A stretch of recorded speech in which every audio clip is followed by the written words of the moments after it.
Hi, everybody. My name is Judy Scharmann. I am so grateful to Aortic Hope to host these forums. I'm so happy to tell you my survivor story of my aortic dissection. I've listened to many of you, and everything is so vastly different from one to another. So mine's also vastly different. The day before I dissected, we were in Manhattan, Kansas, celebrating Thanksgiving with our dear friends, the Jankards, who we have celebrated many Thanksgivings with over the years. We've known them 40 years.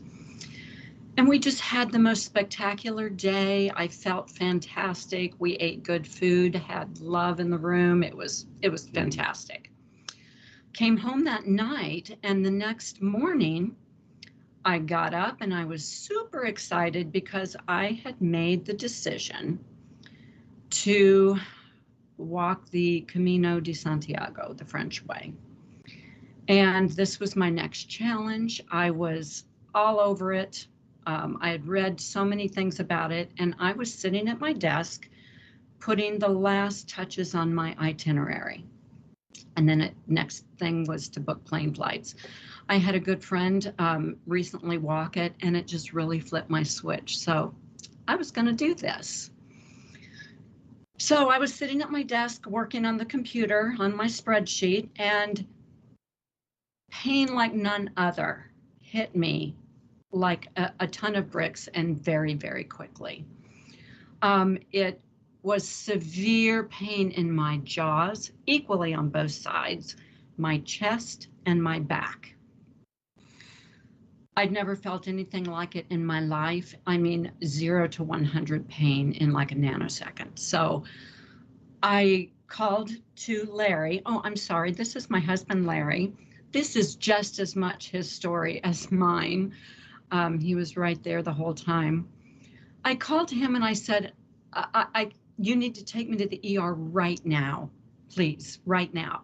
And he's, like, really? And I said, yes. He wasn't dressed yet. It was in the morning. I marched myself right out to the car and got in the passenger seat and waited for him. I wasn't out there but a couple seconds when I realized I don't think I can wait. So I called 911. I called an ambulance on myself. Did not know what was happening. Thought I was having a heart attack, frankly. So they stayed on the phone with me. Larry came out ready to take me, and I said, I've called an ambulance. And again, he said, really? And I'm like, yeah, hear those sirens? Those are for me. Mm-hmm. So the ambulance came. They loaded me up. Off we went to the ER. They did things in the ambulance. I think they did an EKG and stuff. They put nitro under my tongue. Yeah, Larry met us there. We went into the ER. They did more of the same, lots of heart stuff. An EKG, an echo, lots of blood work, a chest x-ray, I believe. Everything was perfect. My heart was perfect. There was nothing wrong with my heart.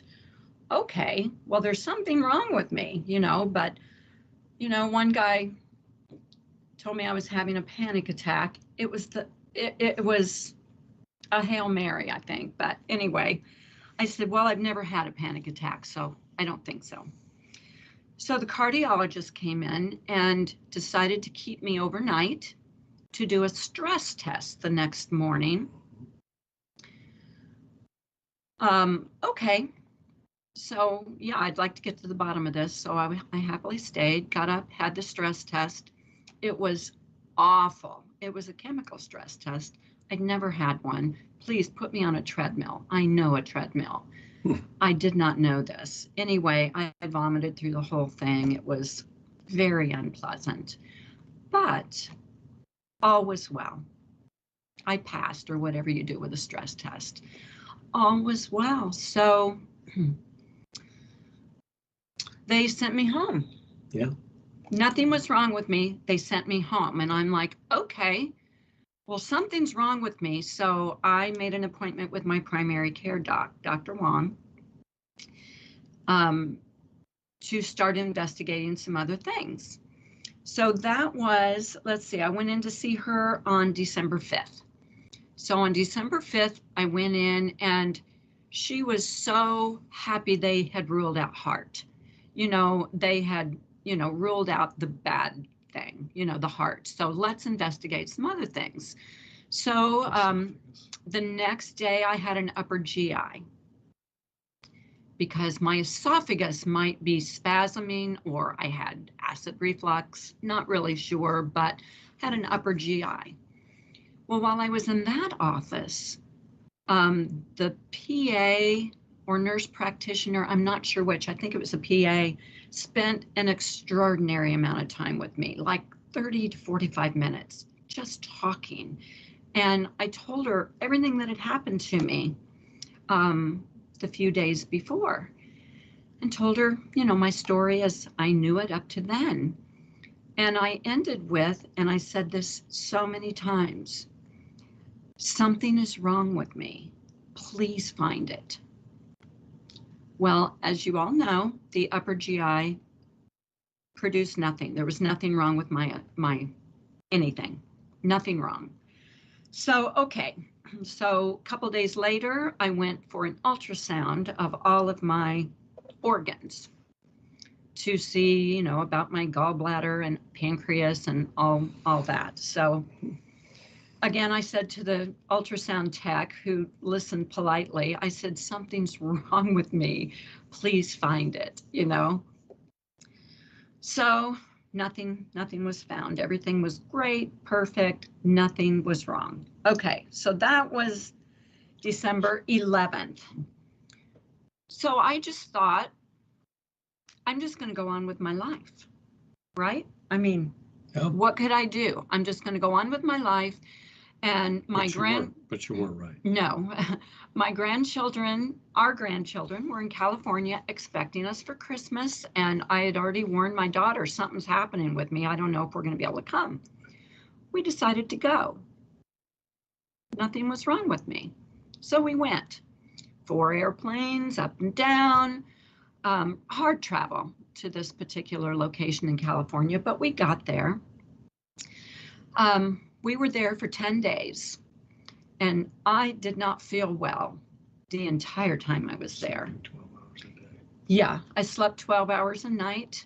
I was fatigued. I didn't eat well, but I enjoyed myself as much as possible. I just love these people and I was happy to be there, but didn't feel quite right. And then I got a sinus infection on top of it all. I just wasn't well. Little did I know. So we flew home on January 1st, and I was getting sicker by the day.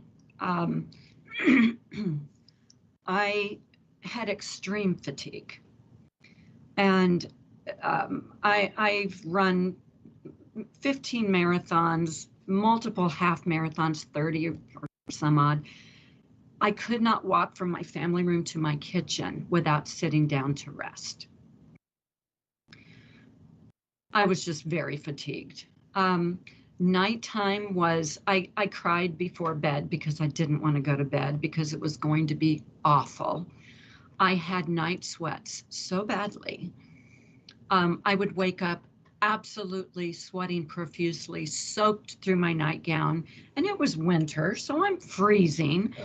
So I get up and change my nightgown and lay towels down on my wet sheets so I can go back to sleep. Every night this happened. I couldn't eat, so I lost 15 pounds during this time period of this illness that I didn't know what it was. I couldn't eat. I mean, I'd go to the store and I would just say, no, no, no, no. I finally could eat like sauteed chicken, a tiny bit with some broccoli sauteed with no sauce, no spice, no salt and pepper, nothing. And I ate a few bites, I just couldn't eat. Well, on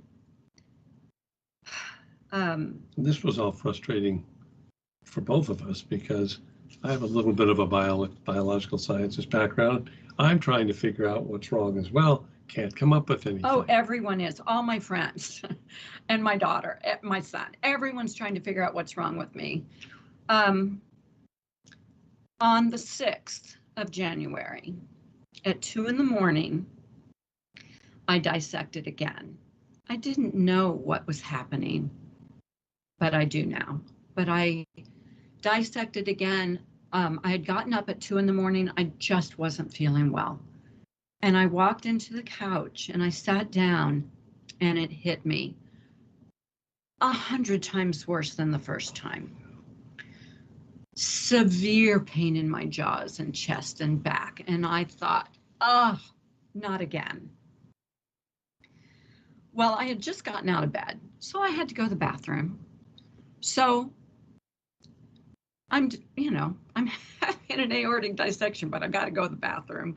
So I got up to walk to the bathroom and my legs didn't work. I mean, they were like jelly. And I held on to things to get to the bathroom, but I managed. Went to the bathroom, came back out to the couch, sat down, and I honestly thought, I think I'm going to die tonight. And I was not being dramatic or anything, but I did think of my poor husband laying in there asleep. I didn't want to wake him. We'd been through this before. But I thought, God, he's going to wake up and find me dead in our family room. It was, I was just convinced. But I didn't want to call the ambulance. I know what you're thinking. Why didn't you call the ambulance? Well, I'd already called the ambulance for this exact thing. And so I thought in my stupidity of the foggy moment that I wasn't going to do that. I should have, but I didn't.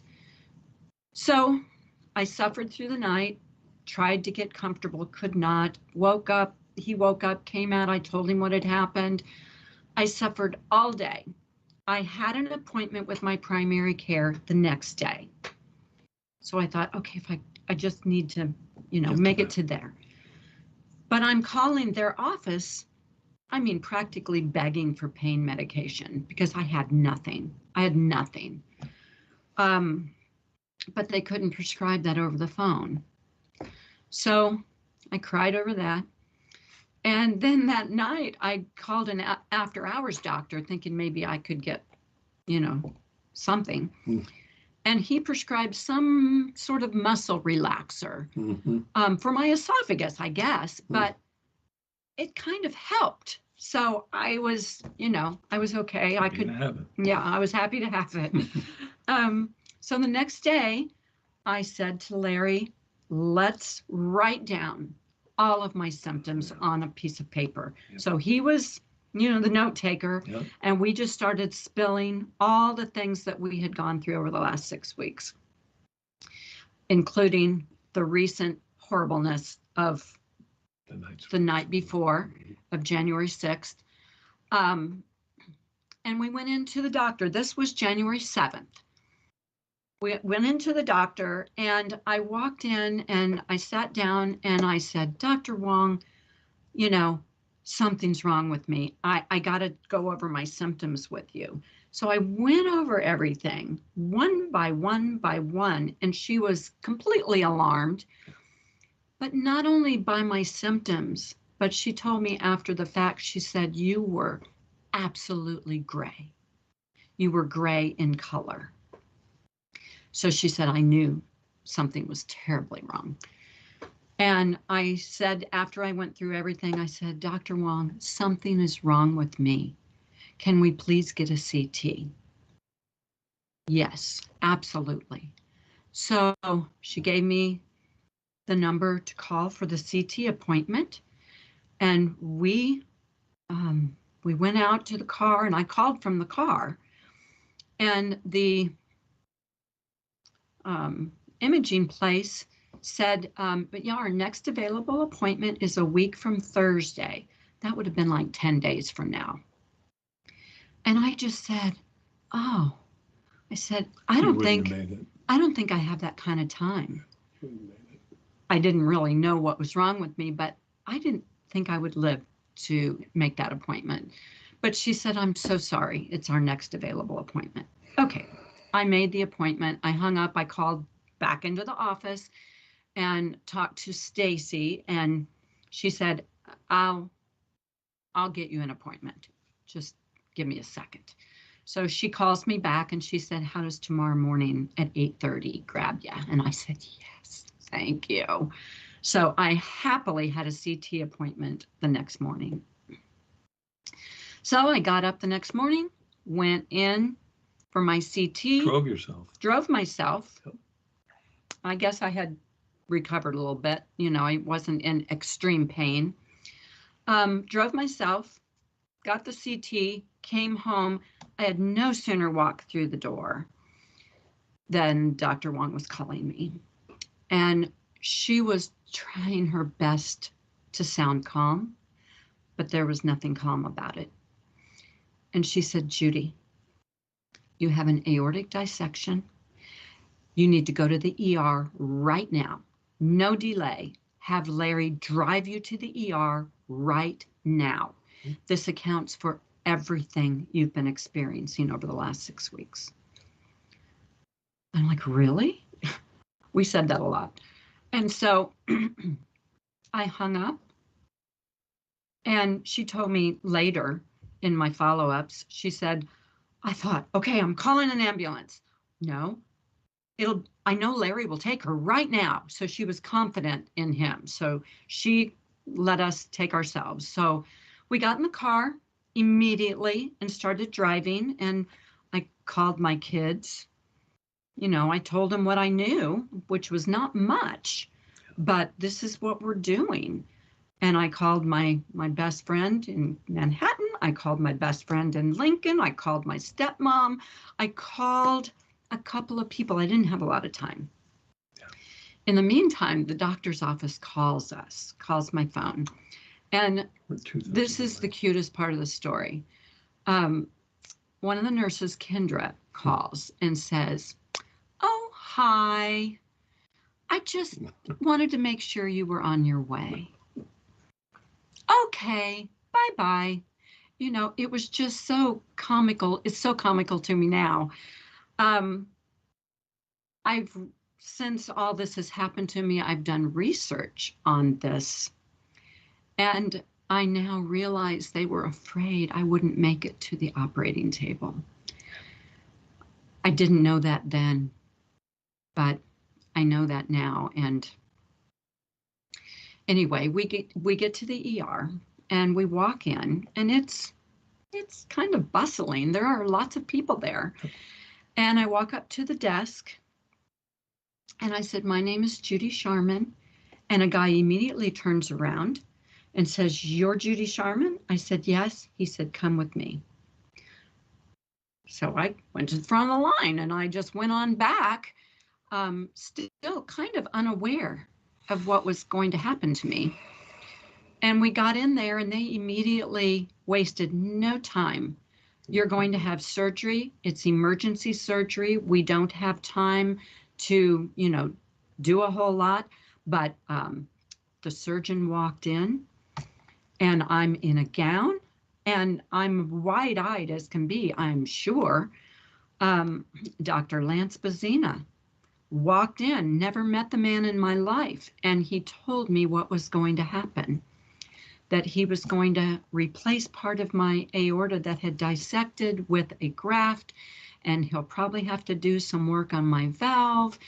And, you know, it's open heart surgery, so they're going to crack my chest, stop my heart, put me on bypass, lower my temperature, you know. So I had this much time to think about this, which was kind of a blessing. I had zero time.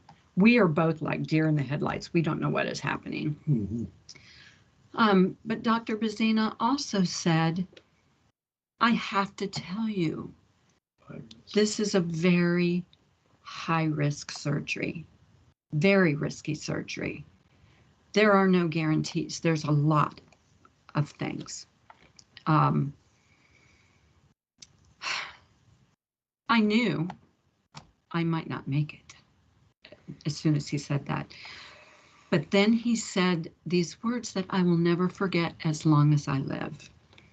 When he said this is a high-risk surgery and there are no guarantees, he said, but I will do my very best to save your life. I will do everything I can to save your life.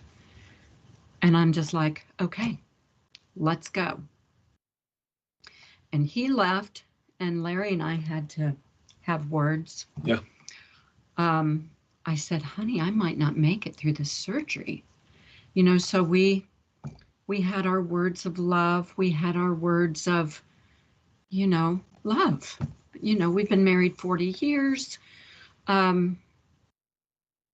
This might be it. So I had to boss him for a minute, right? So I said, honey, if I don't make it, you have to be your own social chairman. You have to make your own appointments. You have to go see friends. You cannot stay in that house and wallow. You have to go and live. You know, I mean, it was important to me that I say this. So I said it. So we said goodbye, and they wheeled me out. And I'm sure you can remember that vision. Yeah, looking back at me. And I remember laying on the gurney or whatever it was right before I was wheeled into the OR. Mm-hmm.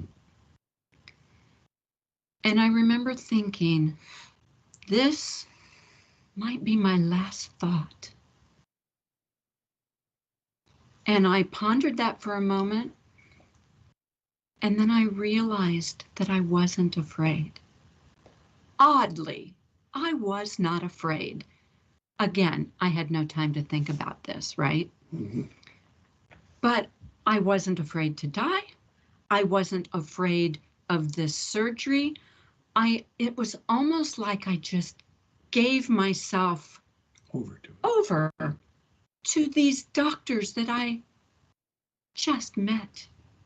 Yeah. But I had every confidence that they were going to be able to do this.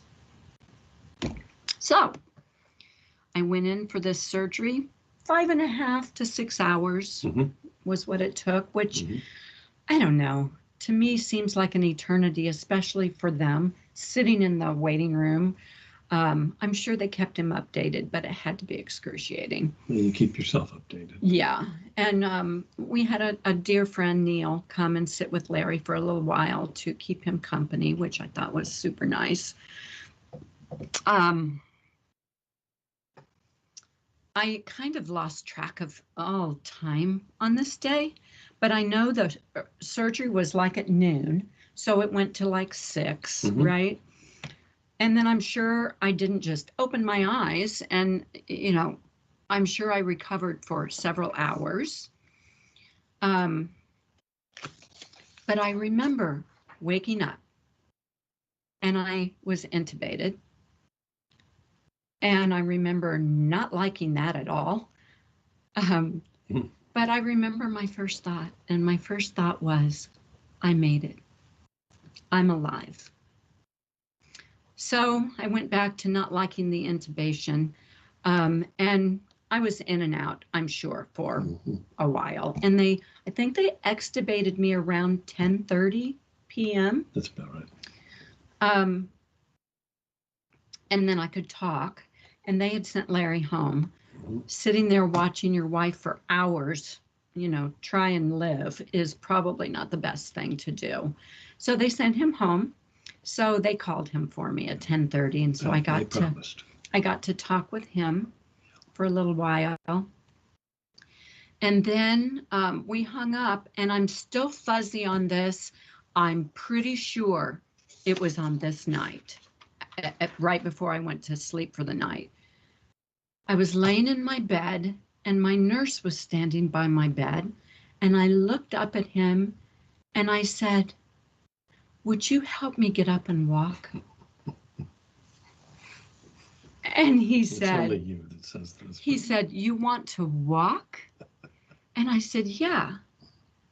And he said, well, we're not going to walk today, but I'll help you stand up. And I'm like, okay. I knew there was no getting past that. I wasn't going to argue with this. So I'm like, okay, I'll take it. So he helped me stand up on my 2 feet for a minute, a moment, probably seconds. Anyway, I thanked him, got me tucked back into bed, gave me the blessed pain relievers that, as you all know, get us through that first couple days. So the next day I woke up, and day 1 was rough, as you know, but quite early, he is not a morning person, quite early in walks Larry and my son Bobby from Omaha. I was so happy to see them, and I was so happy to see Bobby. And then I find out he was there and he's going to stay for a few days. That just made me so happy, because they could go home together at night and cook something together and be together and, just have that company. So I was thrilled with that. I don't know if I walked that first day. You did. I did. Okay. So I know I got up and walked. You walked twice. To the chair. I sat in the chair, which was great. Then, so I guess, it was time for a walk. My nurse was going to take me for a walk. So I was pretty groggy. Very excited. Well, excited as you can be at this point. Yeah. So I gathered all my, no, I did the long. Oh, short first. So I gathered all my paraphernalia and off we went. And he said, we're doing the short route. So we did the short route and got back fine. So that afternoon, we got to walk again. And I gathered all my chest tubes, and paraphernalia. And out the door we went, and Larry and Bobby were with me. He said, I want to do this. And he said, no, he asked me. The nurse said, do you want to do the short route or the long route or the long way? And I said, well, the long way. So off we went on the long way. Well, we got a little ways and I was going to vomit. I said, oh my God, I am so nauseated. I'm going to vomit. I'm going to vomit. And so then, he said, just give me a second. He ran and got me some sort of anti-nausea medicine, popped it into the IV. Whoosh, I was better. And off we went on our walk, and we finished it the long way. And that's the last nausea I had, I think. So that was Wednesday, Thursday. So Friday, I was getting up. They took the catheter out. So I was getting up and going to the bathroom, not by myself, but I was walking, but somebody was always with me. Then the next day, Saturday, so surgery was Wednesday, this was Saturday, they took 2 of my chest tubes out. I love the way they did this, because I said to Eric, the PA for Dr. Bazina, I said, is this gonna hurt?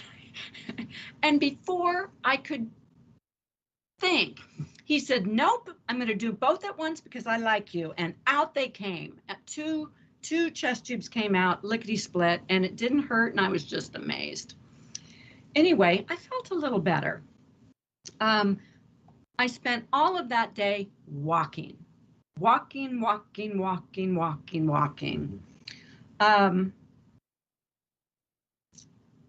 they took the other 2 chest tubes out. That was on Saturday. The last 2 chest tubes came out on Saturday. I was a new woman. I had no pain. Bizarrely, I didn't need any more pain medication. I took Tylenol, but I felt such relief having those chest tubes out. And then I didn't have all this paraphernalia around. So now I said, I want to go to the bathroom by myself. Okay. So I went to the bathroom by myself. It was great all day long. I went to the bathroom by myself.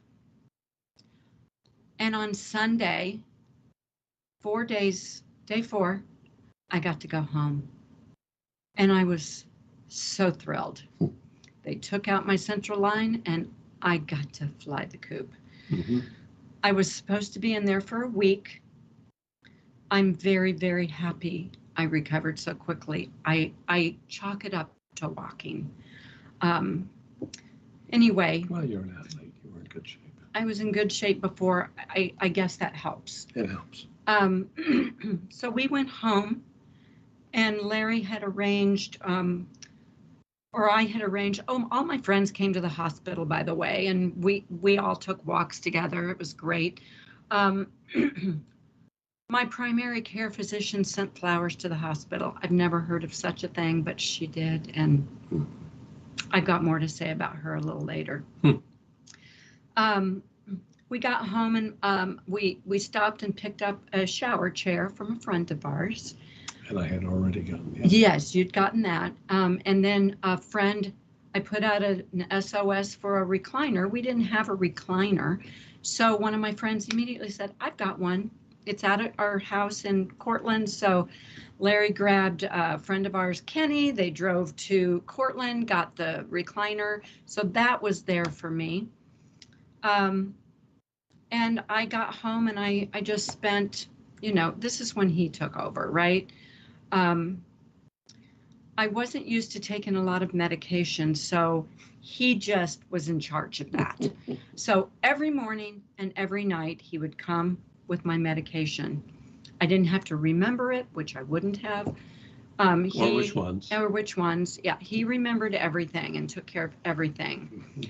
I was supposed to eat a lot of protein. So every morning when I woke up, I walked to the refrigerator and there was a snack for me prepared by him the night before, like Swiss cheese squares. It was my favorite.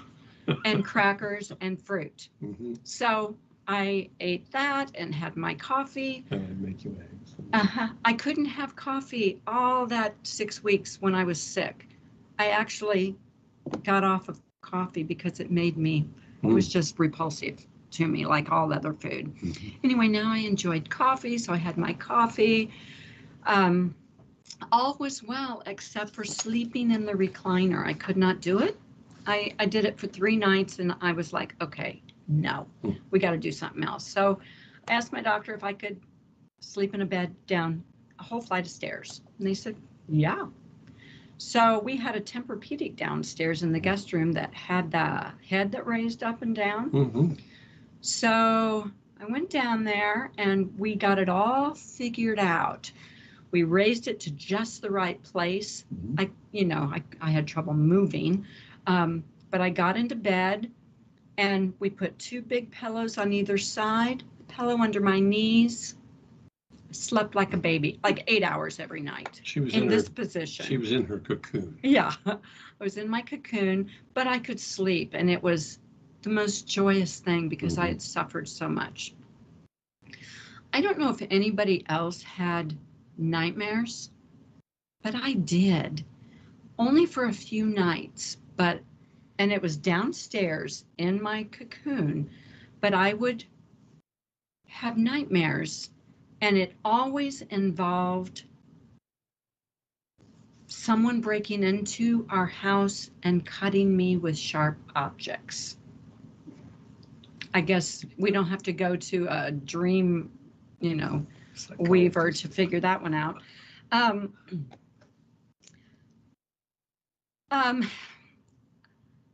I got to talk about Brian Hart a little bit. They were absolutely fabulous. I live in Lincoln, Nebraska. I feel so fortunate because when my doctor called and said, go to the ER, surgeon's going to meet you there, it was a world-class cardiothoracic surgeon in my town that could do this surgery. I didn't have to be life-flighted somewhere.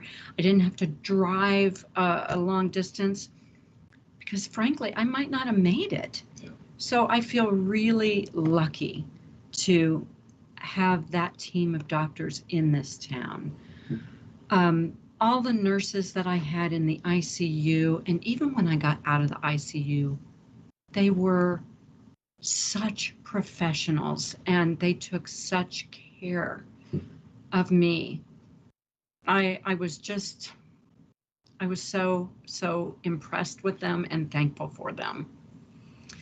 I had and maybe this is all normal, I don't know, but I had what do they call them? A nurse navigator who called me all the time to check on me, to get my stats. I had to take my blood pressure, my heart rate, my, what's the other one? Heart rate, weight. I had to weigh myself every day. Yeah,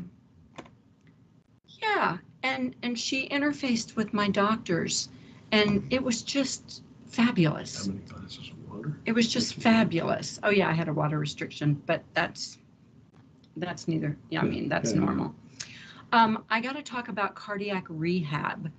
And this was also through Brian Health or Brian Hart. And I was really looking forward to it because it had a treadmill, a bike, and a new step. And this was my jam. So I was really looking forward to cardiac rehab. But I had no idea what I would get out of cardiac rehab. The staff, you bonded with these women. You saw them 3 times a week for 12 weeks. They gave us education classes. They helped us. They took our blood pressures and talked to us and talked about diet and just everything. But they were cheerleaders too. They were just there for us. And then all the people that went to cardiac rehab Monday, Wednesday, Friday at 9:30 became my people. I knew they were going to be there. They knew I was going to be there. We were accountable to each other. And I think I was the only person in that class that did not have heart disease. I had my own set of problems, but we all bonded together and cheered each other on. And when I graduated, got a certificate and everything. When I graduated, they were all thrilled for me and clapped for me. And I don't know, it was the most marvelous experience. I will never forget it. Right before cardiac rehab started, my driving restriction was taken away. So yay, I could drive myself, which was great. Larry didn't have to, take me over. Actually, I know. Actually, when the weather got nice, I could walk there. It was 2 miles there and 2 miles back. And it was great because it just, a little bit more. So at 6 weeks, all restrictions were taken off. I could use my arms again. And I never, ever dreamed how hard it was not to use your arms until they say you can't. So, just moving in the bed. Was our camera off all that time? I hope not. Off briefly. Okay. I was so happy to have my arms back. I could do my resistance bands, weights, I could lift, I could, everything was better. And then gradually I started adding my sports back. I'd hit a tennis ball. I walked endlessly, so that was already taken care of. But I'd start hitting a tennis ball very softly, just dipping my toe in the water. Because, there's this sternum that's healing. I don't want to mess anything up. So I did it very slowly, but I did it. And now I'm playing tennis again. I am a little over 5 months out of surgery. And I'm back to my tennis and I play pickleball and disc golf. Hiking. We just hiked our first mountain. I call it a mountain. Okay, it was a butte, but it was still 1,000 feet. We had to climb. So, and we looked over the valley of Eugene, Oregon. It was fabulous. And it was like, check that off my list. I can do this. And running, I started running again right at the end of cardiac rehab. I started doing it on my own at home on my treadmill, and then I just started sneaking it in at cardiac rehab, and they let me.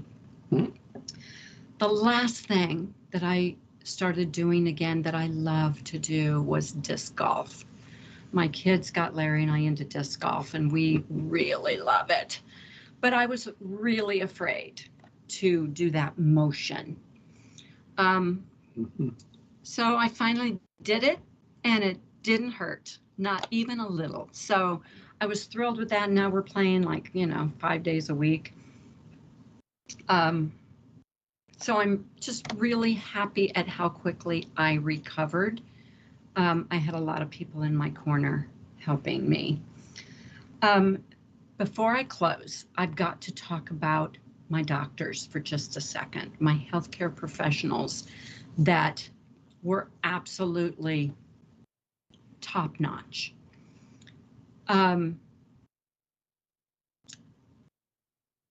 First off, just the elephant in the room, I hold no ill will, not even a little bit, that I went undiagnosed for 6 weeks, because I know that aortic dissections are rare. And one of our doctor friends said to us, it's called the Great Masquerader. And my allergist. And, it masquerades as everything else. So, we got it. We got it in time, and that's great. Thank God. And I think it affected every one of my doctors in a meaningful way. And I said to my primary care, I'm not upset by this. I want everyone to have learned something from this. And she said, oh, Judy, we learned, so when I went for my follow-up with Dr. Bazina, I saw Eric, just to tend to the wounds and everything. And I loved Eric. He was jolly, and he was good. Mm-hmm. So he took my, sticky stuff off my incision and, talked to me, and this was my one and only follow-up with this group. So I asked all my questions and everything, and then to end, I said, is Dr. Bazina in? And Eric smiled, and he said, yes. Would you like to see him? I said, yes, I would. So Dr. Bazina came in, and I walked up to him, and I picked up both of his hands in mine. And I said, I was not very coherent when I spoke to you in the hospital. So I wanted to make sure I could look you in the eye and thank you for saving my life. And he said, oh, you're welcome. But I was just one of a whole team of people. And I'm like, okay, and we talked for a little while, and he was very gracious with his time. And then when he was leaving, he pulled me in for an embrace. And I said, oh, good, you're a hugger. I said, I wanted to hug you so bad, but I didn't know if you were a hugger or not. And he said, oh, I'm a hugger. And Eric was a hugger, so it was all good. Mm-hmm. Had my follow-up with my primary care, and it was a very emotional experience.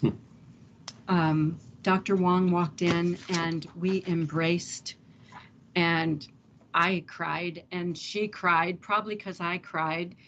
And we talked. I don't know. I think we talked for an hour. And I said, and everybody was coming in. And I said, is Stacy here? I don't know why when I say Stacy, I think it's the wrong name, but I think it's the right name. Anyway, the nurse that got me the CT appointment and that I talked to on the phone all the time. Mm-hmm. I said, is she here? Because I had never met her. I had only talked to her on the phone. She shows in the back. Yeah, she is here. in she came, and I looked at her and we locked eyes and we embraced for a good embrace. And I said, "You saved my life." And she said, "I know." I mean, that really got me. Anyway, I had an appointment on Valentine's Day too, and of course I took Valentine's in for all the staff. They were just absolutely great. Absolutely great. I'm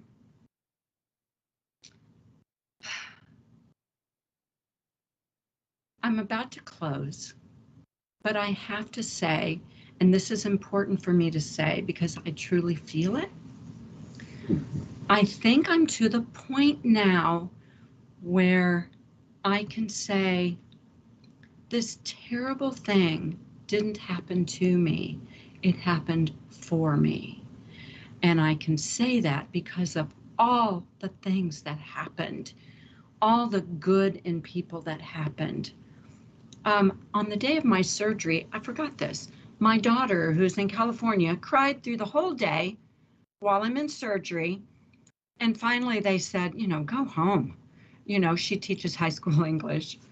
And all her students were there for her. But she comes out and her best friend, Leah, was sitting in the parking lot of the high school, Fantastic. Right outside her classroom, and had been there all day. Just in case Amy needed her. I mean, who does that? That's a good thing. That's a good thing. My friends, our friends, fed us for 2 weeks. He didn't have to think about food. He could think about everything else, all the caretaking that he was doing. Mm-hmm. They just showed up every day at 5 o'clock with food. And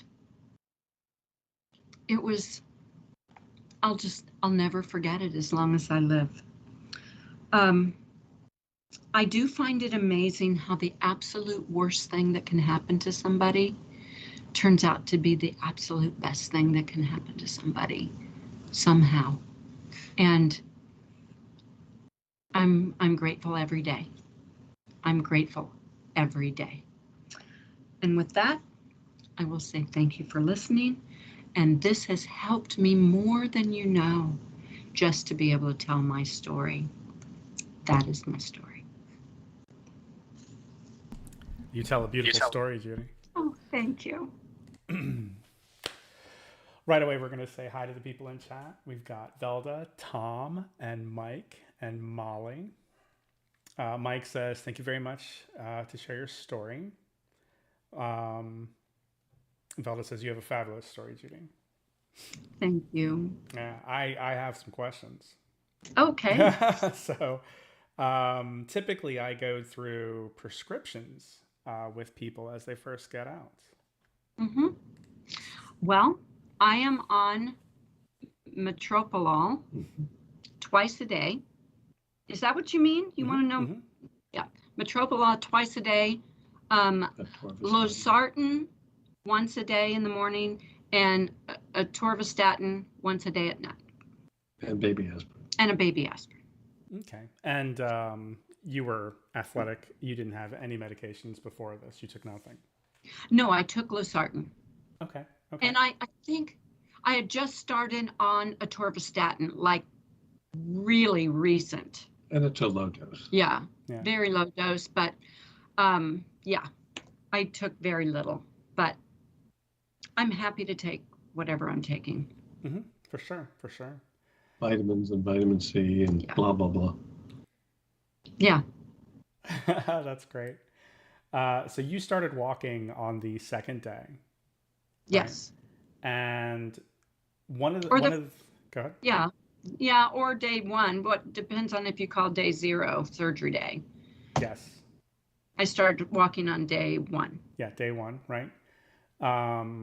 Interestingly enough, we had another gentleman on sharing his story, and one of his frustrations was that they never told him that in order for him to get out of the step-down unit and be sent home was that he had to do certain things. He had to walk a certain distance. He had to do bowel movements on his own, and he had to do something else. And he was just getting very frustrated with the lack of communication. And then finally he was like, what is it that I need to do to get out of here? And, you know, where you're like, I want to stand up. Right? Yeah. Like I'm just ready to go. That's pretty I awesome. want to stand up.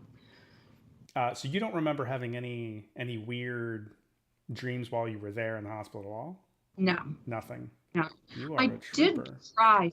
Finally, I cried on Saturday before I went home on Sunday. I cried that night, and I talked to my nurse about it. I finally felt super sad about this. And I cried a good cry on Saturday night. Yeah.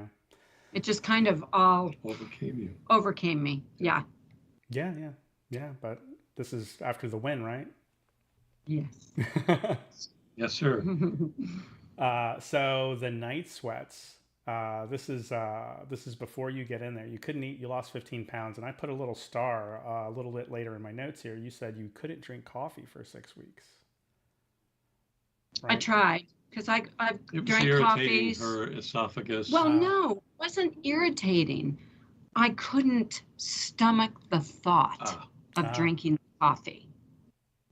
It, you know, that and all other food just repulsive. Made me sick to think about. Yeah, it was strange. And yeah, I had some withdrawal headaches from not drinking the coffee. And I thought, okay, I'm just going to do this, you know, and not be a coffee drinker anymore. Well, no. I don't advise that at all. No, I love my cup of coffee. I only drink one in the morning, but I love it. I need it. I need it 90 minutes after I wake up. Somebody gets it ready for her every morning. Every morning I come out. He sleeps way later than I do. I just come out and push the button. Perfect. And it magically appears. Yeah, I have here. Larry is not a morning person. What I thought also was interesting is, so you're doing the long walk and you feel a little bit of the nausea, and they just pop it right in the IV. I'm pretty sure it was in the IV, right? And he went and got something and put it in for sure it was in the IV. I can recall it now. You were walking with the IV. And it was like instant, right? Instant relief. Oh, I love that. I love it when medicine is magic. Yes. Yeah. It was nice. Yep. I especially like the chest tube story. This part of the story, you know, you hear other people talk about those chest tubes coming out, and they're just like, and it's just the weirdest feeling. Like it's such the a weirdest feeling. Yeah. And the suction and the you know, everything about it is just weird. But I had asked Eric, not does this hurt? I said, are you going to take both of them out at the same time? And he already had his hands on them. And he just looked at me. He said, yes, because I like you. And I love that. I mean, I didn't have time to even process that it was about to happen. I like that. That's great. Good. All right. So the nightmares, we've got you downstairs. You're in your cocoon. Were these nightmares very repetitive, or were they just thematically? They were very repetitive? Oh, wow. Wow. Yes. Okay. And sometimes he was in the dream, ready to defend our home against this intruder, but, and it could be a knife, it could be a saw, it could be a hatchet. It was all bad. It was all bad. I don't have those anymore. Yeah, just for those few nights? Okay. Yep. And you're not having trouble sleeping now? No. Okay. No. 8-9 hours a night. Yeah. Yeah, that's super. I sleep well. Yeah, that's very super. I'm tired when I go to bed. I mean, that helps. Yeah. The nurse navigator, was this something that came with your insurance, or was this assigned by the hospital? It was assigned by, I think, my surgeon's office or Brian. Okay. Might have been through Brian Hart, but it was really great. Now, this is the aftercare. Part of the gap that Aortic Hope fills is the aftercare. You know, when we had our first chat, I was saying, even when you talk to a surgeon, you don't know what to expect, right? When it comes to, the surgeon doesn't know what to expect, what anything is like afterwards. So that gap is like, psychiatric care, having somebody just check in on meds, prescriptions, troubles, just kind of keeping an eye on you. I think that's fantastic. It was fantastic, and I was sorry to see that end. But I did call her just the other day after you and I had the discussion about the aneurysm. Yeah. I called her. I said, "Did I have an aneurysm? I'm looking at my CT read, notes, and it says aneurysm. I just want to make sure." And Yeah. she said, "Yeah."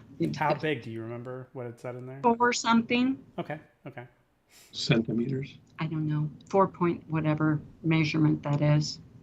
Well, centimeters are different than inches, but It's not Oh, inches. yeah, it's definitely not inches, sir. Yeah. For sure, it's not inches. Yeah, that would be awful. yeah, that's scaring me again. So we get to cardiac rehab. You say that you snuck in the jogging toward the end. Yeah, I did. I did come into them. Larry and I were out for a walk, and we were crossing a very large street, and the light was ready to change. I didn't even think. I just took off running to the side of the road, and I got over there, and Larry joins me, and I went, "Oh, I just ran. I'm not supposed to. I'm not supposed to run." And so I'm like, oh my gosh, I am a rule follower. But anyway, I went into them and I said, I accidentally ran this. No, I just said I accidentally ran this weekend. And they looked at me and they're like, "You accidentally ran?" And I said, "Yeah, it was kind of like when my daughter was young and she was 4 and my son was 2. And she said, I accidentally hit Bobby." No, I told them then I was crossing the street, and they were like, Just reaction time. If your doctor says you can run, then you can run. Well, my doctor said I could run. So anyway, at the end there, I get a card at the beginning of cardiac rehab that tells me how fast, what pace, what incline, what everything for all my machines. Well, on the treadmill, I would always jack it up, to faster. And they said, "Man, you are almost at a running pace." I said, "Yeah, I know. It's really hard to walk." And, pretty soon I just jogged a little bit, just a minute, and then I would walk again and then I would jog. And they were fine with that. They kept track of my heart rate and all was well. I think that's the right place to find out, to be honest. Yes. If all wasn't well, then they wouldn't let me run.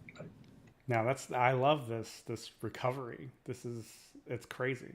It is. I Also, love this recovery too. Your surgery at 5.5 to 6 hours. That's, I think, excellent time. I think they made excellent time in that surgery. I very much like the realizing that I wasn't afraid. This might be my last thought. I wrote that down. This might be my last thought. That is poetic. Mm-hmm. Right. But I wasn't afraid. Mm-hmm. And when I think about it now, when I think about dying, we're all going to die at one point. When I think about that, I'm not bugged by that, or I'm not afraid anymore of that. I've looked it in the eye and, I'm just much more relaxed about that. And it's a very good thing. It's a good place to be. I think so. And the gratuity, like being grateful, is huge. It's huge. Every day. Because I feel pretty normal. I played 3 sets of tennis yet. Was that today? That was this morning. Oh, I played 3 sets of tennis this morning. But you played 3 rounds of disc golf yesterday. I know, but the tennis this morning, it got humid on us here in Lincoln. And I was gassed by the end of that. I was tired. I took a nice nap this afternoon. That's a great question. How often are you napping? I nap every day. Is it a specific time of day, same time of day every day? Yeah, in the afternoon, It's and ish. it's ish. I'm one of those. I've always been a napper. Oh, okay. Yeah, I've always been a napper. I can close my eyes for 10 minutes and feel totally refreshed. Oh, I'm totally jealous. I mean, I just Her eyes can't. closed and she's out. Me and you, Larry, I get you, sir. I am not a morning person. I do not lay down and fall right to sleep at all. Yeah, yeah. No. Uh, But Go ahead. but sometimes now, after all of this, I mean, I slept a lot. Boy, those first 6 weeks, I slept a lot during the day. Mhm. And now I can nap for an hour, and that's not unusual. Okay, so you've For gone sure, from 30 minutes. power For sure. naps to, Yeah. Yes, Okay. sometime between 3:30 and 4:30. hmm but it is around the same time. But it's a normal behavior. So It's okay. normal. Yeah. When you started hitting the tennis ball, did you feel anything in your sternum? Yes. What was that like? Just not pain, not just a jarring, Mhm.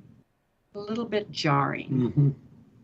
And I hit for maybe 10 minutes. I went over, my daughter was playing one of our friends, tennis players. She was in town from California and she plays tennis. She was playing one of her favorite partners and I went over to watch.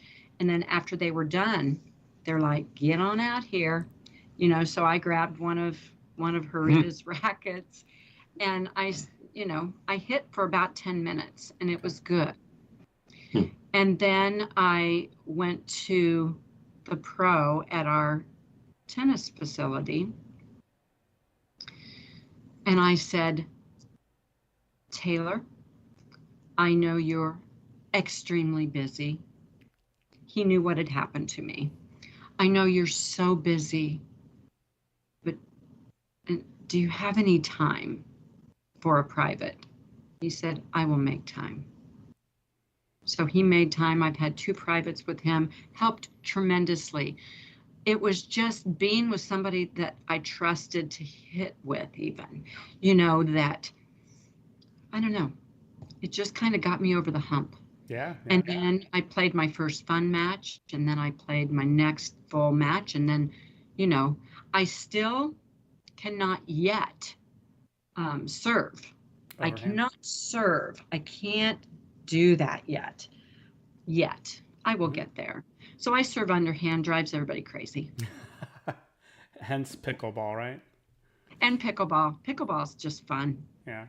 And that wasn't really that hard to get back into. It didn't hurt at all. That's what I hear. Tony Garmo has joined the chat. Ah, Trisha and Tony send their love. oh, thank you. Thank you, Tony. I've known them I went to undergrad school with Tony. There you go. There, Wow. just do math.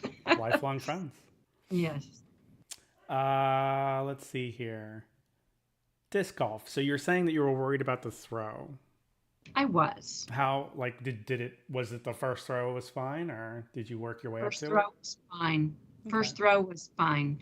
I did a little preparation for it. Bands. Taylor said, take a resistance band, put it in a door up at the top and close the door, and then pull down to help with that service motion For Mhm. tennis. Mhm. So I thought I can put it to the side for disc golf. Yeah. So I just took my resistance band and pulled on it. No weirdness. No weirdness. Interesting. And then when I threw my first disc, it was great. And I'm taking both of these as a reset, especially tennis. I said, I can be a better tennis player after surgery than before because I reset everything. I took all my bad habits. Well, not all. I mean, I have a lot of bad habits still, but, and my disc golf, I feel like I'm throwing better than I did before. Maybe it's just so darn You're fun being now. intentional. I'm being intentional. Maybe Yeah. that's. I was gonna say the word mindfulness and kind of paying more attention to the things that you're doing. that'll just Yeah. elevate skill level like crazy. You know what? You know what? Mhm. One weird thing really is putting my ear on her upper arm and hearing her heart. I You never did could do. mention that. Yes, and It's odd. they told me it was normal, but sometimes I'll lay in bed and I can just feel my heart beating out of my chest practically. You know, I can hear it, I can feel it, I can feel it in my back, I can feel it in my chest. Mm. So it's just a happy reminder, I guess. Yeah. Right on. Yeah. I loved the very touching story about your daughter. That was a great little nod there. That's beautiful. Just Wasn't that yeah. something? I just got to see her No, friend just- when we visited recently, and I just hugged her and thanked her for being there for Amy. It was lovely. So you have since been back to California. Yes. Yeah, we just got back. drove. You Yeah. drove. We drove. It was so much fun. We took 4 days to get there and just took our time. We didn't kill ourselves, 5-hour days, you know, kind of thing. And then stayed there for a week. Our grandson turned 6. That was loads of fun. And then on the way back, we went up through Oregon and stayed and hiked and played disc golf and just did some things on the way back, met some friends in Bend and had lunch. And it was just fun. It was fun to drive. I don't know. It seems so much easier than flying, oddly. You're not cramped up. You get to listen to whatever music you want. The scenery is better than just a window of sky. It was just lovely. We'll do that again. We did it during COVID once, but and we must get along, you know, be together all the time in the car. And so we sing, you know. But we discovered that during COVID. You know, some couples found that was harder to be in each other's space all the time. We actually enjoyed it. We did. I know I felt a little guilty at times, Yeah. but that was nice. Larry recently retired. He retired in August. So almost. And why? To take care of me. To take care of me in January. It was so nice having him available to help me. Yep. Yeah, Larry, we're going to rent you out. He's good. He knows what he's doing. Yeah, and it's weird because in critical situations or in dangerous situations, I don't know why, but I'm strangely calm. And I remain calm during that time. So knowing that I'm hovering over her during that whole convalescence, you know, it's just, I know I'm hovering, but it was in a calm way. We still call it hovering. He said, I'm hovering again. And I'm like, Hover I'm away. okay with that. Yeah, hover away. Yeah. That's wonderful. I like that.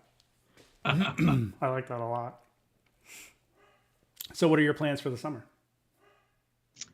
We have a lot of plans for the summer, actually. Kids are coming. My California daughter's coming with her whole family. Amy, Shiloh, and the 2 kids. They're going to be here Tuesday. So we've got 10 days of playing with the kids and doing summer things, swimming, disc golfing. Both grandkids, 6 and 8, are disc golfers. Awesome. And they played 9 complete holes the other day. And it was like, time to get them some discs. They get to be here to celebrate Papa's 70th birthday. Yep. Wonderful. So we'll do that. Don't know how I got there, but I know. With a smile. I just got my driver's license. And then we're gonna go to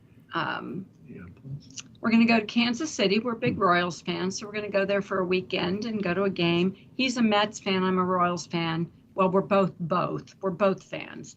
So they play the Mets. So we're gonna go do that. Perfect. And then we're going to go up to Minneapolis. We have some good friends up there who have just bought a condo up there, and they spend their summers up there. They live in Waco, and they were over the heat.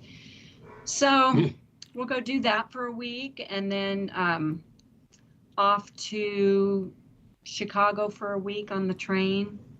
Just stuff. I'm going to take Amtrak to get there. I swore I'd never do that again, but here we go. I don't mind trains. I like trains, but they're we took it to California once and it was 32 hours late. Yeah, it's faster to drive. Yeah. So, but it was going to be $300 to park our car in Chicago. So we thought, let's take the train. Yeah. Right on. One last question. Genetic testing. Have you given that some thought? I haven't. Okay. What would it tell me? I guess I don't. I'm ignorant about it. No one's ever suggested that I do that, or that my kids do that. You mean? No. What you mean? It's not so much that your kids do it. There is right now a fog of war around aortic disease, and although you're in the age range where this could happen, you did say that you had an aneurysm, and so the question becomes: was that how long were you living with an aneurysm? Yeah, I don't know. We have people in our community, when they find out they have an aneurysm, especially if you're in your 30s and 40s, this is a giant outlier, right? And so, they urge them to do genetic testing. However, the percentage chance that you have to pass whatever that gene is on is a 50% chance per child. So it's a coin flip, basically. The current conventional wisdom right now is 10 years before your event would be when they start getting scans. Right? So okay. just in case, okay. Right? But that doesn't mean that they have to, be concerned with genetic testing. So Karen, for example, when she submitted hers, she's the founder of Aortic. When she submitted hers, they came back with a variant of unknown something or other, right? Significance, I think it means. And what that means is they didn't show anything that says Marfan's, Loeys Dietz, vascular Ehlers-Danlos. It doesn't hit the primary markers. But that doesn't mean that is for sure not a cause, a genetic component, right? Now for Karen, she has Crohn's and colitis as well. So it's pretty, kind of known that she has a genetic connective tissue disorder of some kind. Sure. Right. And so that's the big question, right? That's always going to be the big question. We don't think, other than say extreme power lifters can really, grow the size of their aorta. But we have people in aortic athletes that are triathletes and marathon runners, and they ran with the growth, they ran post repair.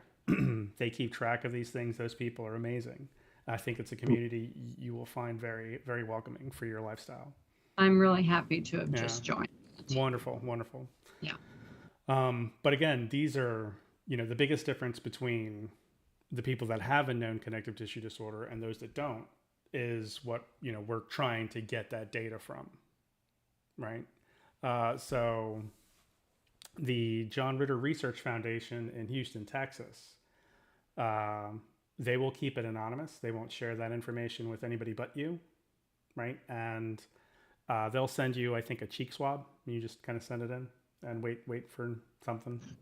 Would that help? Well, from my perspective, it's data, right? Yeah, I think I will do that. Mm-hmm. I think I will do that. I don't know if it's unusual to go for 6 weeks after an initial tear. Yes, it is unusual. Very. So why did I not die? I asked. You got the body of a champion. Thank you. And we weren't ready to deprive the world of this magnificent human being. See, Larry gets me. He said what I was going to say. It's very true, though. It's very true. Again, with the grateful. Yeah, it's the right way to be. I mean, you have an amazing story. And so do you have any advice for somebody who's newly dissected right out of the surgery? Walk.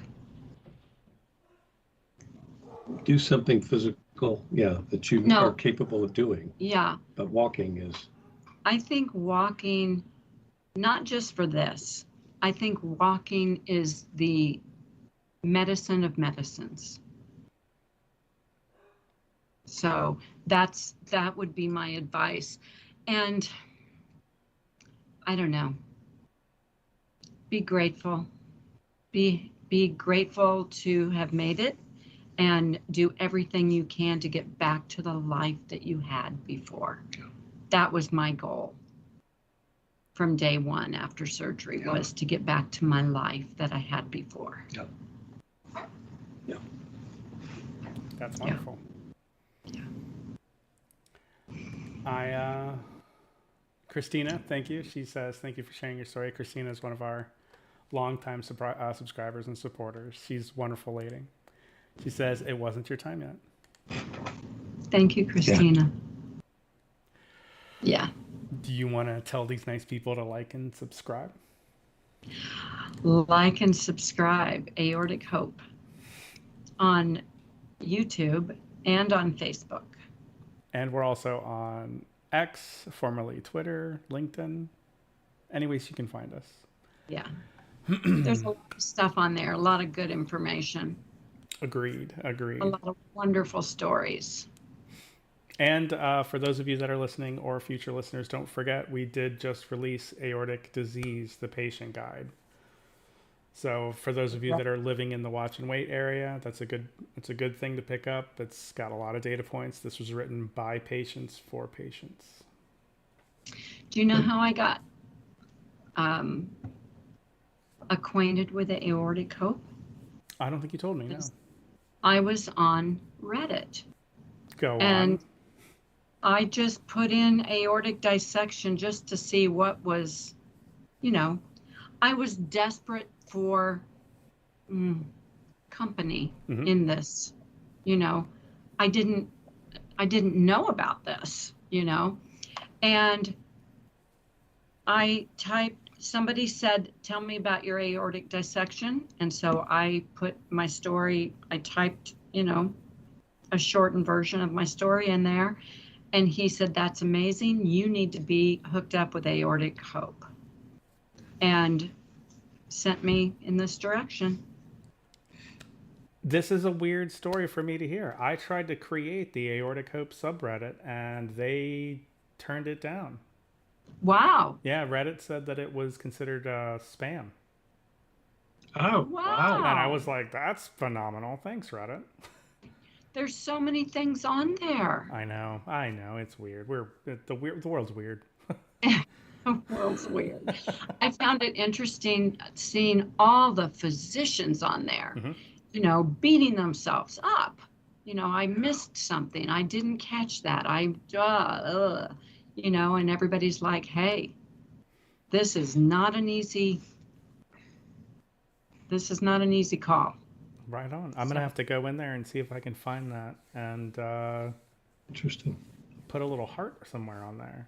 Yes. Yeah. Yes. Well, thank you guys very much. Thank you. Judy, Larry. And thank this whole community of people that have already helped me so much. Thank you. That's wonderful. Keep the personality going, dude. That's what they pay me for. Well, good. Good. And they're paying you, but hopefully they're paying you. If you can think of anything that I can do to help anyone. Oh, I'm sure we're going to have words. Please just send them my way. Yeah. I would just love to be more involved. No, you have great energy. We're going to tap into that. Absolutely, for sure. Thank you. For sure. All right, everyone. Have a good night. Thank you so much. We will see you again soon. Thanks, everybody. Bye.